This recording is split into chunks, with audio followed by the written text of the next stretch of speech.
Hello, I am Nikki Going and I'm recording this presentation on behalf of Enhanced Language Services or ELS.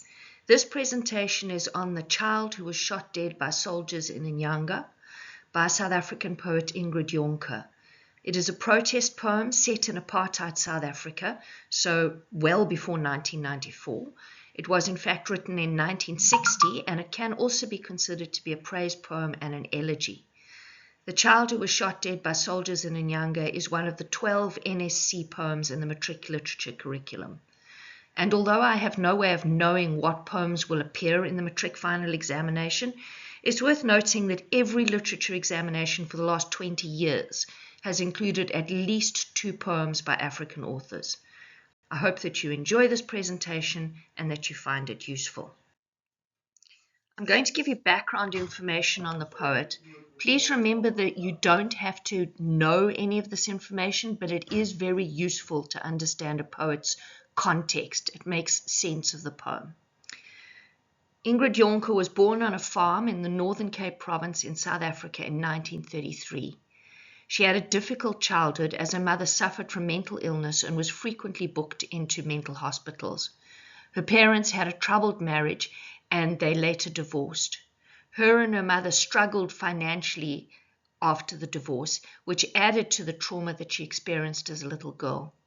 She started writing poetry at the age of 6, possibly as a way to express her feelings. And after her parents' divorce, when Jonker was 10 years old, her mother then died of cancer and she had to move to Cape Town to live with her beloved grandmother. And Jonker's grandmother then died a year later. So you can imagine how this trauma was just constantly compounded. She then lived with her father, Abraham H. Jonker. He was a writer, an editor, a leading Nationalist Party politician, and a staunch supporter of apartheid. Ingrid Jonker and her father didn't relate to each other at all, and they argued constantly, mostly about politics. She continued to write, and her first poems were published in Die Huisgenoot magazine while she was still at school. By the age of 16, she was writing letters and receiving answers from published, well-known poets. Her father was then a leading member of the nationalist government and the chairperson of the parliamentary committee in charge of censorship, and he openly and publicly condemned her writing. She continued to write. Her first volume of poetry was called Ontvluchting, Escape, and was published in 1956. She had a short, unhappy marriage in which she gave birth to a daughter, Simone, who was born in 1957. She then published Rook en Ochre, which means smoke and ochre, in 1963, and won an important literary prize. This led to her being awarded a scholarship to study further by Anglo-American. In 1960, she had joined a group of well-known Afrikaans authors who wrote very critically about apartheid. They were called Die Sestigers, or the 60ers, and this group included famous Afrikaans intellectuals, Breitenbach, who was a very well-known Afrikaans poet, Andre P. Brink, who wrote the internationally acclaimed novel, A Dry White Season, Adam Small, who deliberately wrote some of his work in Afrikaans, rather than Afrikaans as a political statement, and Bartho Smith. These writers all wanted to use Afrikaans as a language to protest against apartheid, which was a very sore point because the apartheid government at the time regarded Afrikaans as their language, and they didn't want it used against them. These writers also wanted to promote African literature as written by African authors from an African rather than a European perspective. Some of them were well known internationally, as I said, like Andre P. Brink, and they also came from very well known Afrikaans families, which made it very difficult for the apartheid government to subject them to the same levels of oppression that they had previously subjected protest artists of color. They were regarded, however, by the nationalists and by many of their family and community members as traitors because they protested against the apartheid system. And certainly Jonker suffered from ostracism because of her protest writing.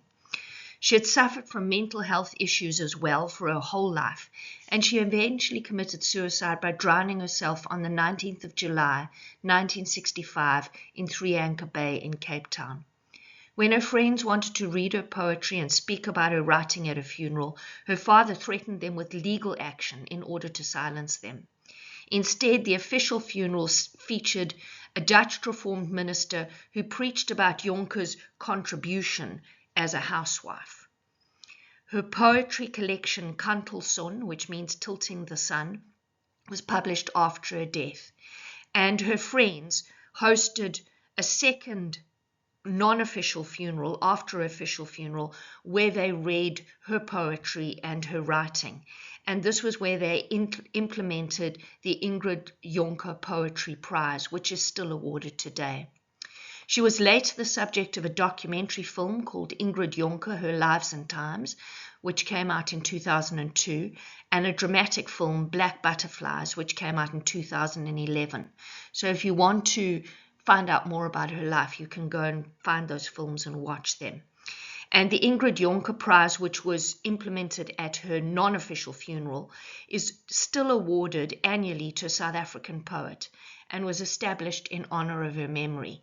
So if you are an aspiring poet, probably nothing would have pleased Ingrid Jonker more than to have a young South African poet born after apartheid have their poetry published in her honor and in her name. The Child Who Was Shot Dead by Soldiers in Nyanga was written after Jonker had visited Philippi Police Station in Cape Town to see the body of a child who had been shot dead in his mother's arms by the police in the township of Nyanga in Cape Town. The mother had been taking her child to see the doctor, and when they were stopped at an army roadblock, a soldier started shooting, killing the child. Jonker witnessed the mother's terrible grief when she came into the police station to formally identify her son's body. And seeing this probably made her think of her own daughter, who was only 3 years old at the time. It made it particularly easy for Jonker to relate to the mother's grief. This cruel killing of an innocent child happened shortly after the killing of 69 people in Sharpeville, south of Johannesburg, in March 1960. This Sharpeville massacre was of unarmed protesters who were marching to the Sharpeville police station to protest against having to carry passbooks. The painting in the slide is by Kunimo III, and it highlights the brutality of this massacre. Most of the protesters were shot in the back as they tried to escape from heavily armed police who were often protected in bulletproof vehicles called Saracens or Caspers. This poem is Jonker's response to the senseless killings, particularly of children, that were happening in apartheid South Africa in the 1960s. I'm going to give you some background to the poem. In this protest poem, Jonker highlights the brutality of the killing of children in Sharpeville and the other black townships during apartheid. Like much of her other poetry, the poem focuses on trauma that can be linked to her own life. Her own daughter was 3 years old at the time of the Sharpeville massacres, and she could relate to the pain of the child's mother losing her son so suddenly and senselessly as she watched her mourn in that Philippi police station. More broadly, like much of Jonker's poetry, this poem focuses on the suffering of oppressed South Africans, particularly children. The poem can be seen as a call to arms in which Jonker encourages the people protesting against apartheid to keep fighting. It's significant that it was originally written in Afrikaans, so she was adding an extra layer of irritation and protest and annoyance to the Afrikaans government, and it was then later translated into English by Auntie Kroch and Andre Brink. Despite the very troubled times in which Jonker was writing, she insists in the poem that change will come and that the cruel laws of apartheid will not last forever. She was right. Although the poem was written in March 1960 and published in Rook en Orke, Smoke and Ochre in 1963, when the apartheid government seemed to be in total brutal control of South Africa, and as though they would never ever be displaced, it was finally read by President Nelson Mandela in 1994 at his inauguration. This was after he had been freed after 27 years in prison. As you know, by 1994, apartheid was scrapped and South Africa had held the country's first democratic elections in the April. And Mandela went on to travel the world, as she says in the final line of the poem, without a pass. So her take on the poem is, I saw the mother as every mother in the world. I saw her as myself. I saw Simone, that was Jonker's own daughter, as the baby. I could not sleep. I thought of what the child might have been had he been allowed to live. I thought about what could be reached, what could be gained by death. The child wanted no part in the circumstances in which our country is grasped. He only wanted to play in the sun at Nyanga. And then the words added in are the poem, grew out of my sense of bereavement. I suggest that you stop the video at this point and jot down some ideas. The picture in the slide might give you a starting point. If you do this, you'll have some background knowledge of your own that you can link to the poem. So think about what you think of when you think of the word apartheid in South Africa. Also think about, are there ways in which the dead can live on after death? And if you just stop the video and then jot down as many ideas as possible, when we carry on with the reading and analysis of the poem, see how many of your ideas link up with the ideas of Jonker. I'm going to give you some background information to apartheid that will hopefully make it easier for you to understand the poem. So this picture shows the interaction of the apartheid police and protesters against apartheid. You can see the clouds of tear gas and smoke, as well as the violence. Bear in mind that the poem The Child Shot Dead by Soldiers in Nyanga was written in 1960, which was 10 years after the apartheid government had banned the South African Communist Party, which had protested against apartheid. This was also 10 years after the nationalist government had implemented the Group Areas Act of 1950, which had forced people of color to live in designated areas or homelands. They were often forcibly removed to these areas. Laws had been passed that made it illegal for any person of color who was over the age of 16 to be in a so-called white area unless they were carrying a passbook or internal passport that gave them permission from the apartheid government to be in that area in order to work. The Separate Amenities Act of 1953 followed. This meant that all amenities, such as churches, schools, police stations, beaches, hospitals, were designated only for the exclusive use of certain race groups, generally white people. Many oppressive laws followed, all designed to control every aspect of life in South Africa, to keep the races separate, and importantly, to ensure that white people stayed in power and enjoyed the majority of the resources. One example was the Immorality Act of 1957, which actually went as far as legislating love. That act made it illegal for South Africans to have any sort of romantic relationship with people outside of their race group. In 1960, various other resistance movements were banned, including the African National Congress and the Pan-African Congress. Despite the banning of these liberation organizations, there were frequent protest marches. The South African police and army were regularly called into the so-called township areas where people of color lived in order to suppress marches and protests against the government. And all marches and protests organized by banned organizations such as the ANC, the PAC, the South African Communist Party, the Inkatha Freedom Party, were very likely to be dealt with extremely harshly. Apartheid police and soldiers often used live ammunition, rubber bullets, tear gas, water cannons, and or vicious dogs to break up protests. And you can see in the poem there is a reference to the use of live ammunition, and there is also a reference to the implementation of passbooks. This picture shows you a passbook from the apartheid era on the right and anti-passbook protesters on the left. In 1952, laws were passed to force all black South Africans over the age of 16 to carry an internal passport or passbook. The passbook contained the person's name, identity details, photograph, fingerprints, and details of their employer.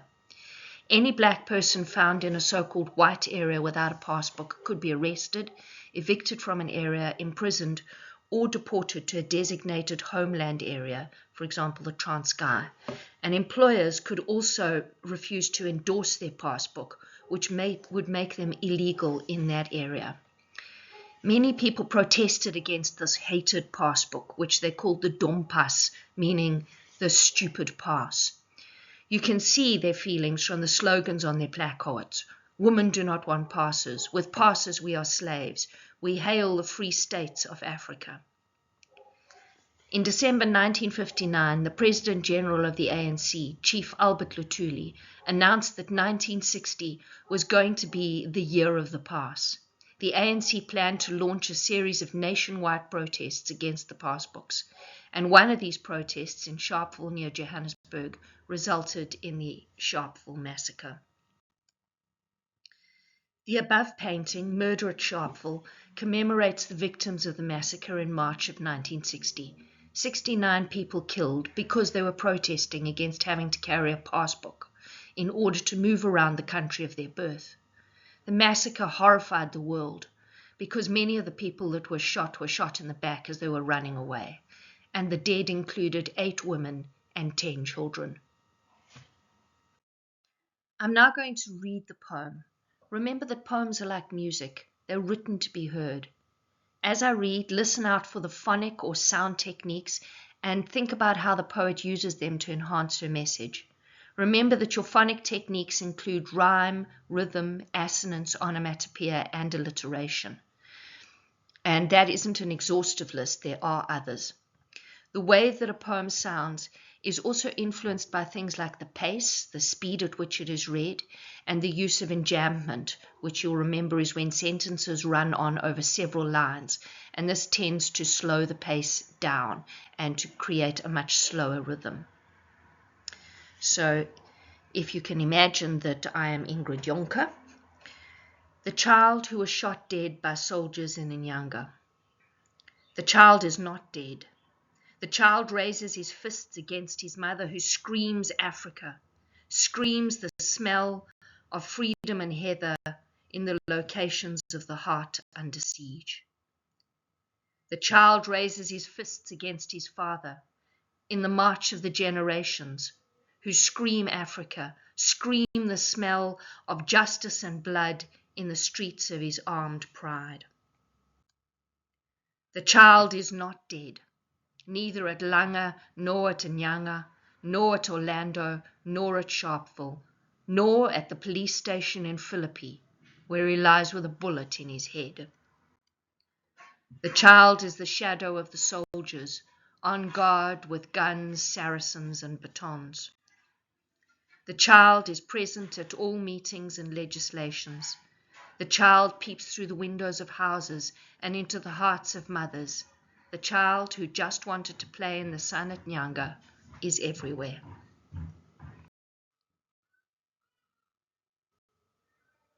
The child who became a man treks through all of Africa.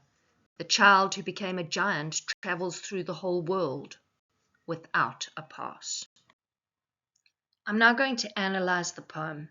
As I do so, I suggest that you take notes, highlight key phrases, and also make sure that you understand the technical language terms that I'm going to use.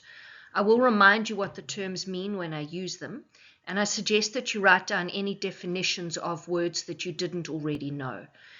This is because it's very difficult to analyze literature or poetry if you can't use the correct vocabulary. And also, if I don't say something but you notice it and you think it's important, make a note of it. It is actually impossible to fully discuss absolutely every last word and line in a poem. And just because I haven't said something doesn't mean that what you've noticed isn't valid. If you have any questions or queries, you are welcome to email me. The Child Who Was Shot Dead by Soldiers in Nyanga by Ingrid Jonker. The child is not dead. The child raises his fists against his mother. So you can see in the title, The Child Who Was Shot Dead by Soldiers in Nyanga, and in lines 1 and 2, that the very first thing that we tend to notice in this poem is Jonker's use of paradox. Remember, a paradox is a statement that seems to be illogical or completely contradictory, but when it's not read literally, it actually tells a greater truth. So you want to be thinking about how this child, who had literally been shot through the head and was lying very dead in a police station in Philippi, could in some ways still be alive. Obviously, that life would be metaphorical or symbolic, but it was still very powerful. So Jonker is perhaps suggesting that although this particular child, like many others, had been brutally killed by apartheid soldiers, the memory of the child inspired others to fight, and in this way, the child's spirit lives on through those who resist oppression. Also notice the use of anaphora. Remember that anaphora is the repetition of phrases at the start of lines that are close together. So when the Jonker repeats the child, she's constantly reminding the reader that a child, the ultimate symbol of innocence and vulnerability, had been shot dead by soldiers, which really highlights the brutality and senseless violence of the apartheid regime. When she says that the child raises his fists against his mother, Jonker is alluding to the salute given by the resistance fighters, and you can see that in the picture on the left. She's commenting on the fact that many of the people who opposed apartheid and participated in mass actions like marches, protests, boycotts, and stayaways were young, and they were often children. And there was often a tension in South Africa between those who argued that children should get an education and stay away from politics and resistance movements, and those who argued for what they called burning before learning. In other words, that South Africa had to be liberated first, and then people could pursue an education. Many parents very naturally wanted to protect their children and keep them safe, so they wanted them to stay away from protests and marches because they knew that there was a high likelihood that their children could be killed or injured. So you can see how the opposite desires of the parents and the children could lead to conflict between mothers and their children. If the child raises his fist against his mother, it implies that the child refuses to give in to his mother's wishes and wants to resist apartheid when she would rather that he didn't. And she would rather that he remain safe at home. Ironically, it is in getting killed that the child is going to metaphorically live on and will not be dead at any time in the future.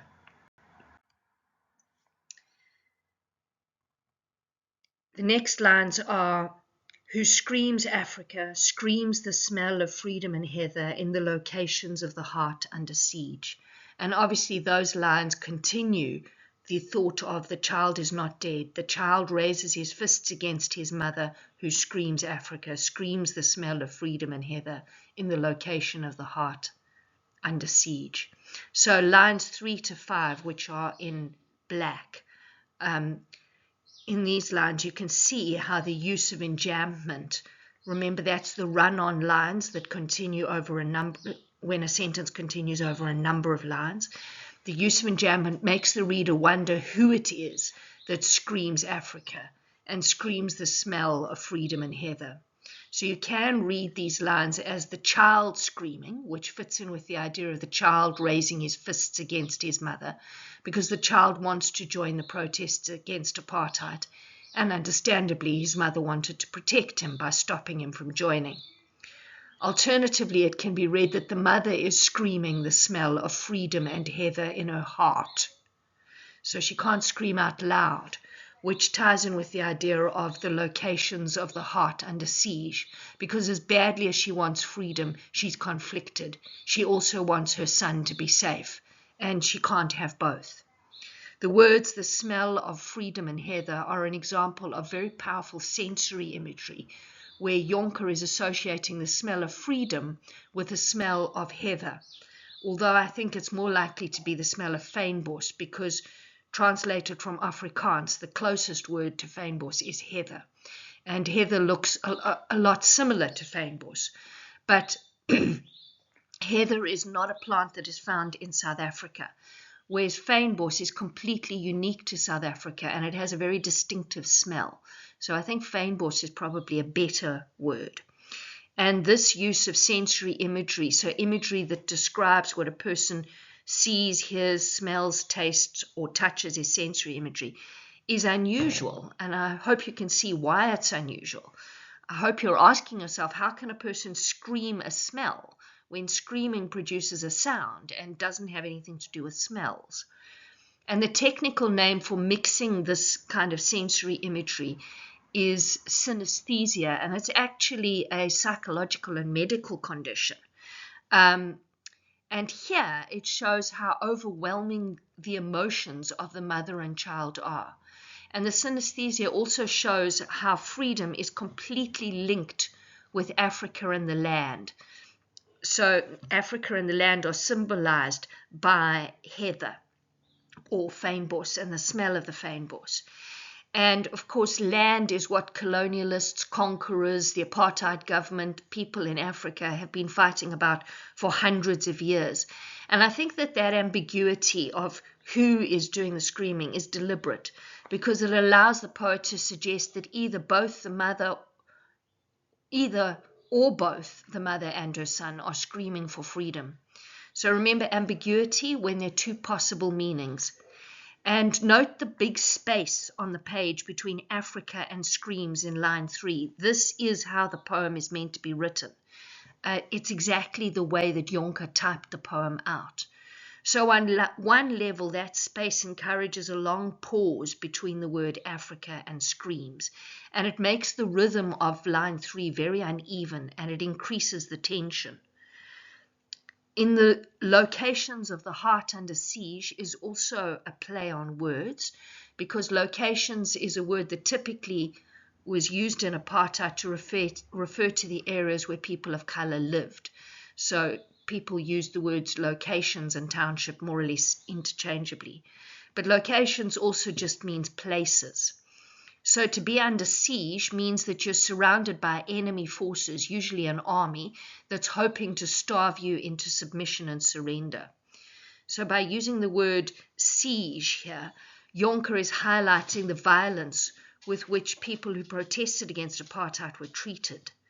They were metaphorically being starved into submission, and you can think about the things they were being starved of: safety, sometimes food, freedom, agency, the ability to determine where they were going to work and who they were going to work for, and their levels of education, just for some examples. The photograph on the right shows protesters being tear-gassed by security forces. So therefore, in this interpretation, locations could literally refer to the areas where people of color lived, or it could refer to the areas where they were suffering emotionally on a daily basis, where their hearts were under siege. And locations can refer to every place where people of color were suffering from oppression and discrimination, not only the townships or so-called locations in which they lived. The next lines are: the child raises his fists against his father in the march of the generations. In these lines, lines 6 and 7, the poem switches focus to the next group that the child seems to be resisting, his father. Many children who resisted the apartheid government, as I said in the previous stanza, did so against their parents' wishes, which created a conflict between generations. The march of the generations refers to the children who are marching against the authority of the apartheid government and who were also resisting the authority of the older generations, who were warning them not to march and not to resist. And you will notice that the next line refers to generations in the plural rather than child in the singular, which suggests that that's what the next lines are referring to. There's also the thought that the father that the child raises his fists against could be the father figure, and it's a very twisted father figure, of apartheid and the apartheid government.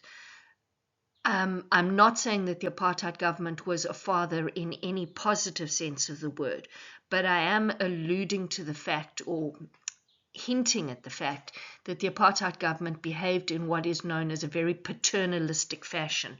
And when you behave in a paternalistic fashion, it means that you behave like the father or leader of a group, and you are treating the people that you regard as being beneath you like they are children. So paternalistic and paternalism is not necessarily or generally a good thing.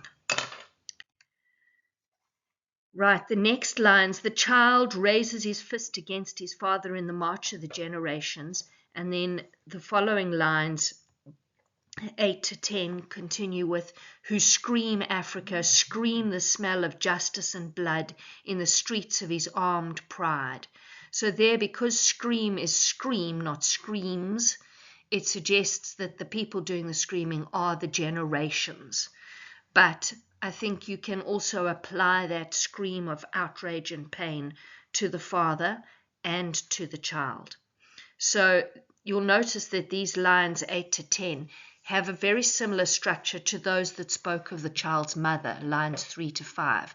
Here, the enjambment or run-on lines mean that the person who screams Africa and who's described as screaming the smell of justice and blood can refer to, as I said, the child, his father, or the generations who were protesting against apartheid. Notice that again we have the same gap, which creates a very disturbing break in the rhythm of line 8. And again, it increases the tension. And also notice that in this section of the poem, freedom and heather of line 4 have been replaced by the far more disturbing justice and blood of line 9. So lines 4 and lines 9 are what are known as parallel sentences. In other words, they have a very similar structure, so that where there are differences, the differences are highlighted. And again, screaming is a smell, and it's mixed with a sound. So you're mixing olfactory or smell imagery with sound or auditory imagery. And the reader imagines hearing terrified screaming and smelling the metallic smell of blood in one overwhelming experience. Again, the poet's using synesthesia. And here the synesthesia implies that in apartheid South Africa, justice and blood were inseparable. Justice actually smells like blood in apartheid because so much blood had to be shed in order to overthrow apartheid and the government and to bring about justice. The line in the streets of his armed pride could refer to either the father or the boy's streets. And here the streets are personified as armed or carrying weapons and proud, a reference to the fact that most of the protests against apartheid occurred in public streets where ordinary civilians were armed with little more than pride. Sometimes they carried stones, traditional weapons like knobkerries or Molotov cocktails, although that tended to be later on in the apartheid rule. A Molotov cocktail was a bottle filled with petrol with a rag shoved into the neck that was then set on fire. And of course, when the bottle was thrown, it would explode and spray petrol all over the place, burning petrol. So it was a very effective, low-cost weapon. Unless people were members of the armed wing of banned organizations, such as the ANC's armed wing, Mkhonto weSizwe, which means the Spear of the Nation. In the 1960s, it was highly unlikely that they would be carrying guns because they had no way to acquire them. And there was also a big emphasis in the 1960s on peaceful protests. So generally, when people were attacked in marches and protests at the time, they were unarmed and they were not violent. The following lines, the child is not dead, neither at Langa, nor at Nyanga, nor at Orlando, nor at Sharpeville, nor at the police station in Philippi, where he lies with a bullet in his head. So these lines 11 to 15, are actually a very long list of all the places where the poet says the child is not dead. The child is not dead in Langa, Nyanga, Orlando, Sharpeville. And of course, logically, the child wouldn't be dead in those places because the child is dead in Philippi. But these are all places where major protests against apartheid took place and where many children were shot and killed. So Jonker emphasizes the list of places where children have not been killed is a long one, but we know that historically that these were the places where children have been killed. So you can see the paradox and the built-in contradiction in that line. And the emphasis on how many children have not been killed is created by the anaphora. Remember that repetition at the beginning of lines, of nor at in lines 133. Sorry, that should be lines 13 and 14. And the use of enjambment, which stretches this list over 5 lines. That enjambment slows the rhythm down and makes this list seem incredibly long. So all of this emphasis that the child is not dead contradicts our historical knowledge and the statement that the child who was literally described as dead in the title of the poem, which you will remember is the child who was shot dead by soldiers at Nyanga, is not dead. And then the poem even goes on to say that the child is not dead, despite the fact that they are lying in a police station in Philippi with a bullet in his head. So the poet seems to be very illogically contradicting herself. Remember, contradiction is when you make a statement where 2 completely opposite things are said to be true at the same time, which is obviously logically impossible. So she even emphasizes the fact that this literal child was definitely dead. That's a really brutal description, that he's lying with a bullet in his head. So we got to wonder what's going on. Can't Jonker make up her mind? So on one level, Jonker is emphasizing that although children were definitely being brutally murdered by the apartheid police, by soldiers and security forces, the spirit of their resistance didn't die with their bodies. In fact, with every child's death, the resistance to apartheid just grew stronger. And the more brutal the apartheid government was, the greater the resistance to apartheid became. She didn't want to downplay the evil of apartheid either. She's not saying that this is a happily ever after situation, or that it's not that bad that this child has died. She is not trying to say that these murders were anything but horrific. Okay? Her tone is very much of anger and defiance. But she's saying that no matter where children are killed or how many children are killed, apartheid cannot destroy what those children stood for. It cannot destroy the will of others to continue their opposition, or the fact that the dead children had been part of that opposition and encouraged that opposition. So I included this photograph of Hector Peterson, which was taken by the journalist Sam Nzima, because this photograph did much the same thing as Jonker's poem is doing. Hector Peterson was shot during the Soweto uprising on the 16th of June 1976. And Sam Nzima's photograph really emphasizes the trauma and the horror of dead Hector. In this photograph, he was actually being carried by a journalist who was trying to get him to a place of safety. But when the photograph was taken, he was already dead. And you can see the horror and the shock on his sister's face as she runs next to them. But this photograph was published in newspapers around the world. And in a way, it meant that Hector Peterson didn't die, because this photograph encouraged international condemnation of apartheid. It created massive economic pressure on the apartheid government because it led to sanctions. So you can see how Hector Peterson, like the child in the poem, literally died. But the way in which he died meant that his legacy lived on, and that his spirit of opposition to apartheid was one that the government couldn't destroy. Even though they had destroyed his life, they had destroyed his body, they could never destroy his spirit. And paradoxically, it was in death that he became indestructible. The next lines, the child is the shadow of the soldiers on guard with guns, Saracens, and batons. Okay, these lines 16 to 17 are rich with meaning.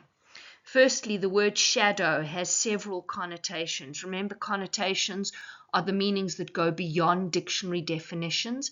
They are the social and emotional and cultural implications of a word. So a couple of meanings or connotations of shadow. Firstly, no one can ever escape their shadow.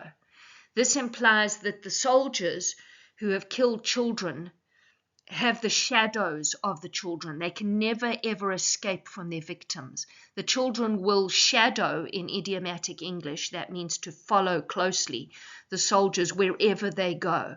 And the soldiers will always have to carry the guilt and the stigma and the mark of killing children. Ironically, you can see that this metaphor inverts or turns upside down the power relationship that you would expect. Here, the children actually have more power than the soldiers, even though the soldiers are armed to the teeth. They've got guns, they've got Saracens, they've got batons, and you can see those weapons in the picture. Secondly, in psychology, your shadow self is all the parts of yourself that you would really like to deny and keep hidden in the dark or in the shadows because you're ashamed of your shadow self. It's a very private aspect of yourself that you don't want other people to see. And the white soldiers obviously want to keep themselves separate from people of color, who are therefore their dark shadow, and their crimes are their dark shadow. So they would like to deny the evil that they've done to people of color, especially to children. But they cannot escape their shadow self, because a person's shadow self is always a part of them. Thirdly, a shadow or a shade is a spirit or a ghost. So this shows that having literally killed the children, ironically, the children are going to have an even bigger impact on the apartheid government and the soldiers than they had when they were alive. The living will never forget these children, and the people who are opposing apartheid will never stop trying to overthrow the government in the name of those children who had died. The dead child will continue to metaphorically haunt the soldiers like a shade, which is another word for ghost and is a shortened word for shadow. And the reference in line 17 to a Saracen is to an armored tank. I've given you a picture of one. And to a baton is to a weighted club. So you can see the man on the left is holding a heavy club or baton.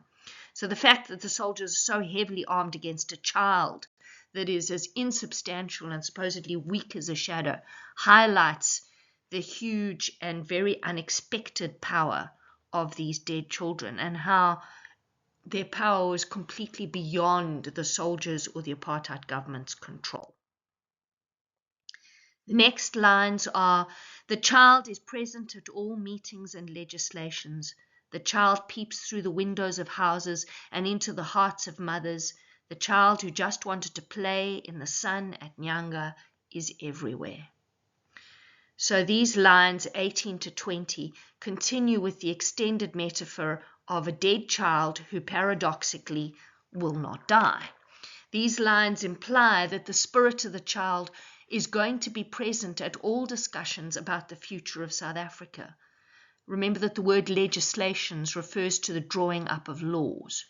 And remember that Jonker wrote this poem in 1960, long before there was any hint that the apartheid government would ever be prepared to negotiate with the resistance groups that they had banned. And there was no indication at the time that the apartheid government would ever agree to a transition to a democratic government. So you can read the first line, which is line 18, as Jonker being really good at predicting the future.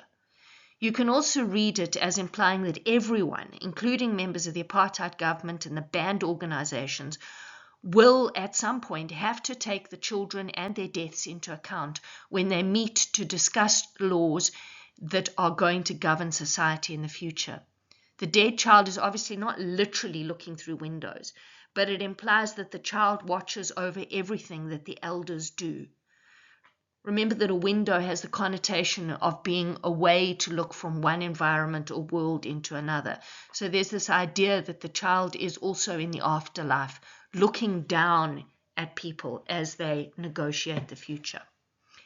When the child peeps into the hearts of mothers, Jonker is reminding us that the pain of a mother who's lost a child is a pain that every mother can understand and relate to, and that it is the feelings of mothers and their mourning for their dead children that will have a profound effect on the future of South Africa. The final line, line 20, reminds us that this child isn't just a symbolic child. The child that is described here was a real child, and we're reminded of the tragedy of this child's killing, particularly as all this child wanted to do was play in the sun at Nyanga. And you can't think of anything more innocent than that, because the sun has connotations of warmth, growth, light, life, time, all things that were taken away from this child when his life was brutally cut short by trigger-happy soldiers who shot him. The fact that all the child wanted to do was play in the sun also highlights his vulnerability and his innocence and the brutality of his killing. It shows that he was never asking for much from the apartheid government, just the right to be a child and play, instead of getting shot at and suffering from violence, oppression, and death. When Jonker says that the child is everywhere, she implies that no one in South Africa will be able to escape the consequences or influence of the child who was shot. And that includes both the oppressed and their oppressors, both the apartheid government and the people that they were brutalizing. And the final lines of the poem are, "The child who became a man treks through all of Africa. The child who became a giant travels through the whole world without a pass."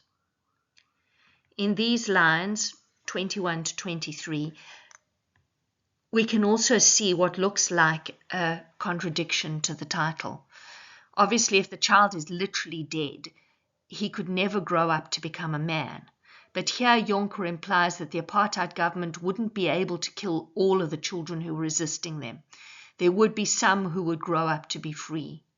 She's not saying that these descendants of freedom fighters would literally become giants.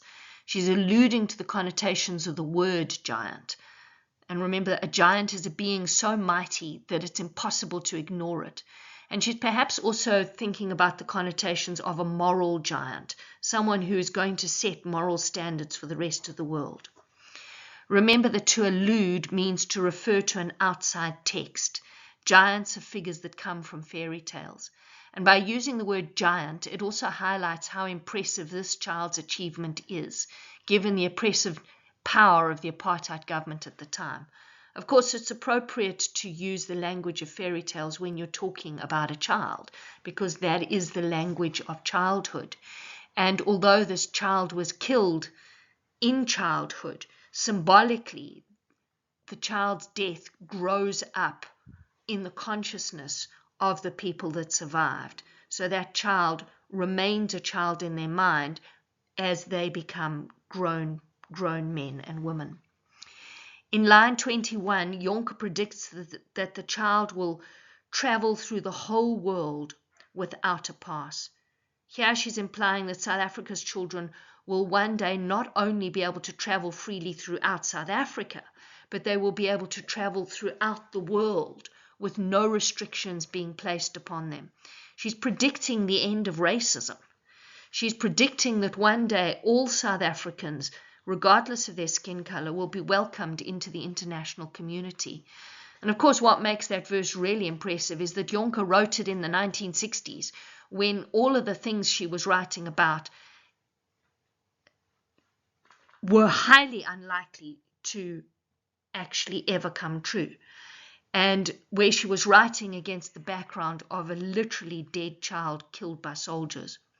Notice that she writes about all of these events which did come true in the future in the past tense, as though they had already happened.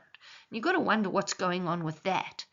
I think she was actually predicting the future very accurately, and she uses the past tense to emphasize how very confident she is that positive change is inevitable. She writes about it as though it's already happened. And she's so confident that one day South African children will not be killed by their government, and that the hated laws of apartheid, and particularly the passport book laws, would one day be scrapped. And she writes about it in the past tense, as though she is looking back at this time from the future. So I'm only going to give you some suggestions of things you could comment on if you were asked to write in response to either of these two poetry essay questions in the exam. So just in terms of the questions, they are The child who was shot dead by soldiers in Nyanga is based on paradoxes and contradictions. With careful reference to the structure, diction, and tone in the poem, assess the validity of the statement. And the second question is, the child who was shot dead by soldiers in Nyanga is both a protest poem and an elegy. Discuss the validity of the statement and justify your responses with references to the text. And obviously you need to know what the technical terms in the question mean in order to even begin discussing it. So hopefully after this discussion of the poem, you know what a paradox and a contradiction is. And structure, you'll remember, is how a poem is built. So things like line length, is there a particular rhyme scheme? Is there a definite rhythm scheme? Is there a division into verses or stanzas? Is it written in free verse, so with no definite rhyme or rhythm scheme? Is there enjambment? Are all the lines of similar lengths? All of those things come into structure. Diction simply means the choice of words, and tone, remember, is slightly different from mood, because tone is the emotional quality with which a poet or author or speaker speaks. And when you're asked to assess the validity of a statement, you're asked to discuss how true that statement is. The second question asks you whether or not the poem is a protest poem. So remember, a protest poem is written to protest against or undermine a political or social institution. And here you can think about Jonker's attitude towards apartheid. And an elegy. Remember that an elegy is a praise poem for the dead, where you praise their legacy. And remember, of course, a praise poem is a poem in which you praise someone or you celebrate someone. And again, you're asked to discuss the validity or how true that statement is.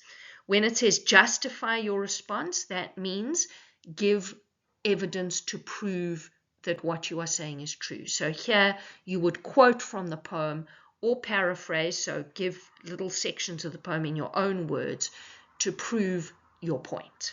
Okay, and references to the text means specific quotes from the text or specific words from the text or ideas from the text. Justify your response is sometimes phrased as give evidence for your response or prove your response. So that just gives you a little bit of an unpacking of how you can understand a poetry essay question. Right, so here are some suggestions. In terms of the structure, you could say that the poem is written in free verse because it doesn't have a regular rhyme or rhythm scheme.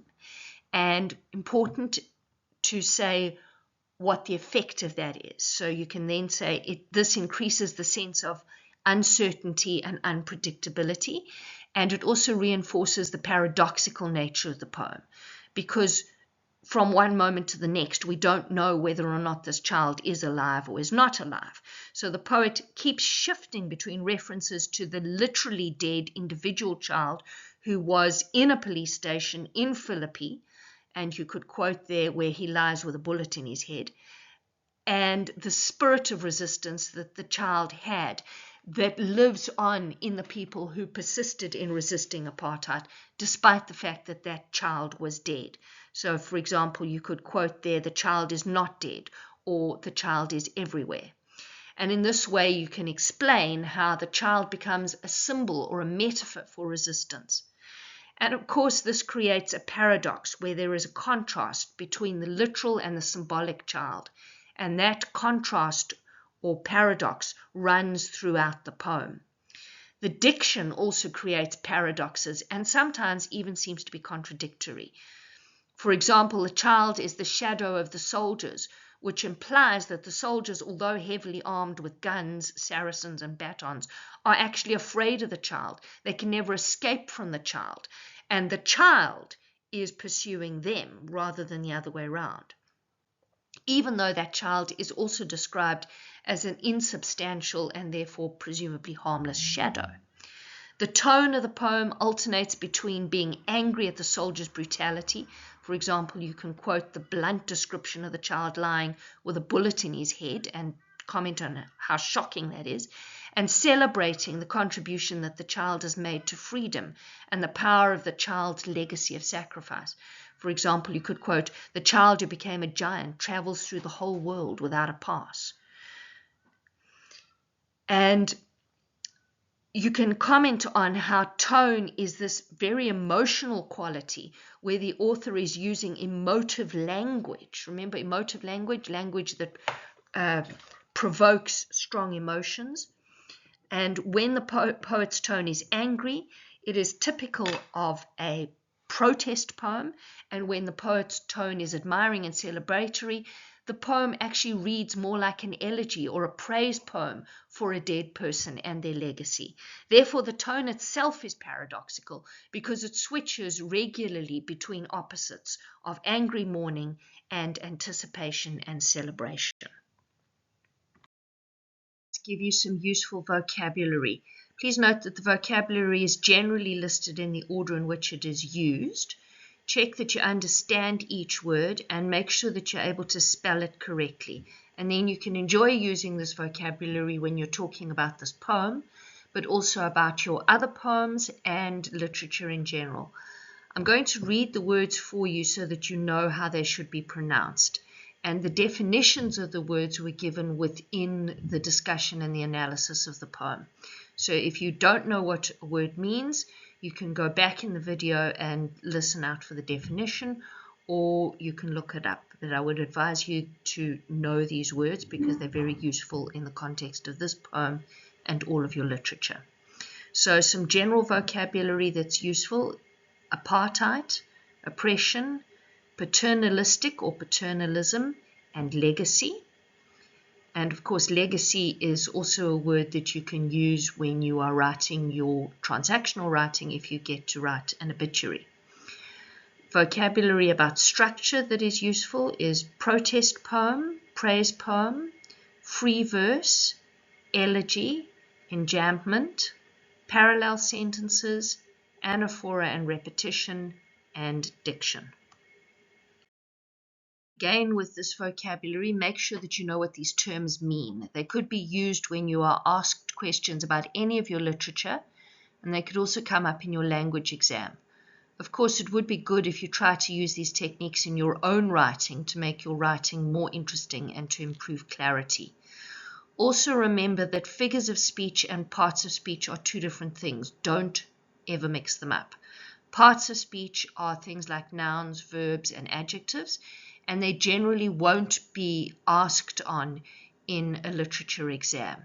Figures of speech are language techniques that are used to make language more interesting. And the figures of speech that I've discussed in this poem are paradox and contradiction, irony, symbols and symbolism, metaphors, similes and extended metaphors, sensory imagery and synesthesia, mood and tone, ambiguity and play on words, anaphora and repetition, connotations and allusion, and emotive language. And just note, don't confuse allusion with an A, which is when you refer to an outside text, with illusion with an I, which is something that looks like it's there, but it isn't actually. It's not real. So, for example, when you wake up in the middle of the night and you think that the coat hanging on the back of your door is a person, that's an illusion. If you then start quoting verses from the Bible, you are making an allusion with an A. The most obvious phonic devices used in this poem are an irregular rhythm and the fact that there's no definite rhyme scheme. This means that the poem is written in free verse, and it creates the impression that we're listening to the poet's thoughts as she thinks them. It also heightens tension because the rhythm is unpredictable, and this increases the sense that the poet is feeling and communicating very, very powerful emotions. There could very well be alliteration, assonance, and onomatopoeia in the poem. I just haven't actually specifically referred to it. The information on the slide, but I included it for interest because I thought it was particularly beautifully written and phrased.